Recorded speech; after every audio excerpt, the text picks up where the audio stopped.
সংগ্রামী সাথী বন্ধুরা, আজকে আমাদের কর্মসূচি হচ্ছে গণমিছিল।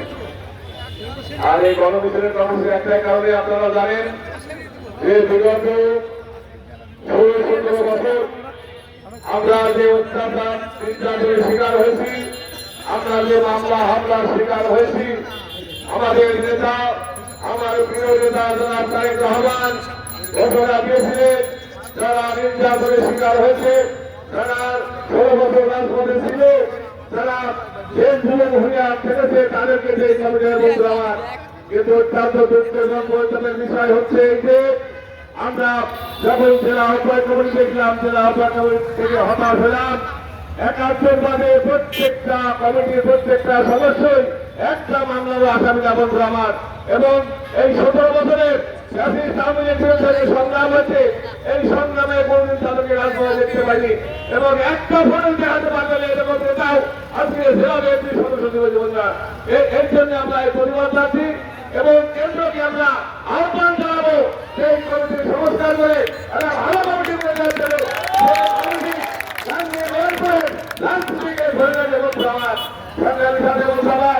আপনারা জানেন 5ই জুলাই 5ই আগস্ট যে সংগ্রাম সংগঠিত হয়েছে, ওইটা হচ্ছে সংগ্রাম সংগঠিত হয়েছে। এই সংগ্রামের মাধ্যমে কিন্তু আমরা আজকে কথা বলার সুযোগ পাচ্ছি। আজকে আজকে মন্ত্রণ হাজারো হাজারো সন্তানের তাদের প্রাণের বিনিময়ে আমরা কিন্তু বাংলাদেশ মন্ত্রণালয় আমরা অবশ্যই কথা বলতে পারি মন্ত্রণালয়। সেক্ষেত্রে আজকে বাংলাদেশের যারা যে উদ্দেশ্যে রক্ত দিল, যে উদ্দেশ্যে মানুষকে স্বাধীন করলো আরেকবার, সেই উদ্দেশ্য যদি সাধন করতে হয় তাহলে যারা প্রকৃতি রাজনীতিবিদ, যারা প্রকৃত রাস্তায় থাকে, জঙ্গল জঙ্গলে থাকে, যারা সাধারণ মানুষের সুখে দুঃখে থাকে, তাদেরকে যে কমিটি করতে রাজনীতির ক্ষেত্রে কোন বৈষম্য আমরা মেনে নেব না। বৈষম্য যদি করে তাহলে কিন্তু নাম থাকা দরকার বন্ধুরা। আমরা দেখলাম বিগত দিনে আমরা দেখেছি যারা মিটিং মিছিলে তারাই জেলা কমিটির সদস্য হয়েছে। আমরা যে গাজীপুরকে বিএনপির ঘাঁটি বলে দাবি করি, সেই গাজীপুর ইউনিয়নের একটা মানুষকেও জেলা বিএনপির সদস্য করা হয়নি বন্ধু আমার। সেই ক্ষেত্রে এই কমিটিকে অতি বিলম্বে সংস্কার করতে হবে, এই কমিটিকে বাতিল করে নতুন করে কমিটি দেয় বন্ধু আমার। এই জন্য আজকে গান্ধীতে আমরা গণমিছিলে ডাকতেছি বন্ধু আমার। আপনারা জানেন যে গান্ধীর ধারায় সবচেয়ে বেশি মামলার আসামি আমি, বেশি মাস জেল কেটেছি আমি, গান্ধীর রাজপথে ছিলাম আমি।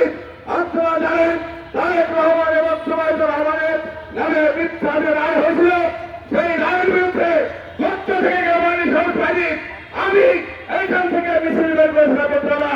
এই মিছিলের পরে পুলিশের মামলা দেয় এবং 1.5 মাস কারাবরণ করতে হয়। যেহেতু আমার প্রিয় নেতা তারেক রহমান তার মামলার বিরুদ্ধে মিছিল করছি, এই জন্য হাইকোর্ট থেকে জামিন পাওয়ার পরেও এই সংস্কৃত আমাকে 1.5 মাস আটকে রাখে বন্ধুরা। সংগ্রামী সাথে বন্ধুরা, আপনারা জানেন 5ই আগস্ট যে বিপ্লব সংগঠিত হলো, এই বিপ্লবের কয়েকদিন আগে আমাকে অ্যারেস্ট করা হলো। 26 তারিখে 26শে জুলাই আমাকে অ্যারেস্ট করা হলো। তারা জানেন যে বাবলু চেয়ারম্যান যদি বাইরে থাকে তাহলে আন্দোলন করতে হবে, গান্ধী মেলবন্ধন করতে হবে বন্ধু আমার।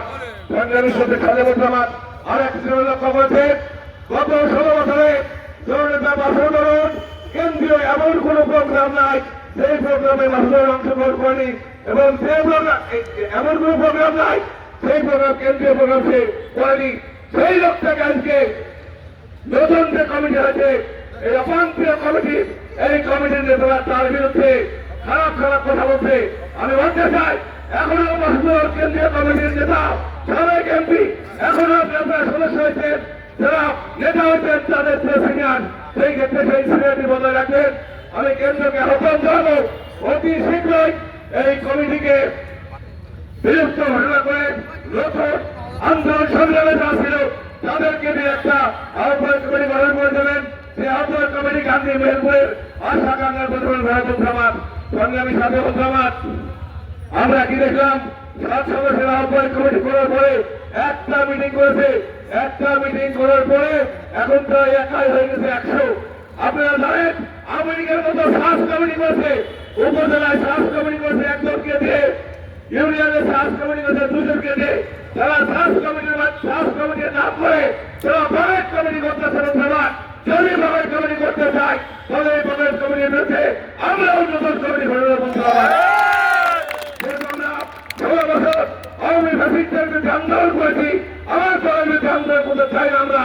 সেই ক্ষেত্রে আমার প্রিয় নেতা তারেক রহমান সাহেব কেন্দ্রীয় যে সমস্ত নেতৃবৃন্দ আছেন, এবং সাংবাদিক বন্ধুদের মাধ্যমে ওনাদের উদাত্ত আহ্বান জানাবো এই কমিটির বিরুদ্ধে হত্যা করতে হবে এবং নতুন আন্দোলন সংগ্রামকারী লোকদের যারা কমিটি করেছে বন্ধু আমার। সেক্ষেত্রে আমি আর বক্তব্য আমরা এবার বক্তব্য দেবেন মেহেরপুর জেলা আহ্বায়ক কমিটির সংগ্রামের আহ্বায়ক সাবেক ভিপি জনাব মোহাম্মদ জাহাঙ্গীর বিশ্বাস।